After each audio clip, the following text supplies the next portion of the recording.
আসসালামু আলাইকুম ওয়া রাহমাতুল্লাহি ওয়া বারাকাতুহু। একবার এক হরিণ খুব পিপাসিত হইয়া একটি পানির ঝর্ণার দিকে আসিল, কেননা সে হরিণ পানি পান করবে।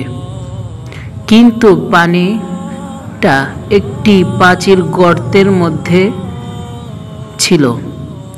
যখন সে হরিণ পানি দেখতে পেল, সাথে সাথে পানিতে ঝাঁপ দিল,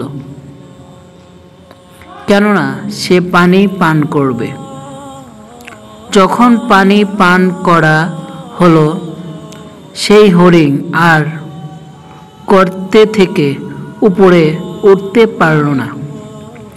সে হরিণ যতই উপরে ওঠার চেষ্টা করল, কিন্তু সফল হতে পারল না। হঠাৎ করে তার সামনে দিয়া একটি শিয়াল যাচ্ছিল। তখন সেই শিয়াল হরিণকে বলল, হে আমার ভাই, তুমি তোমার কাজের মধ্যে খারাপ করেছ, কেননা তোমার পানির কূপের মধ্যে নাবার আগে ভাবা উচিত ছিল যে তুমি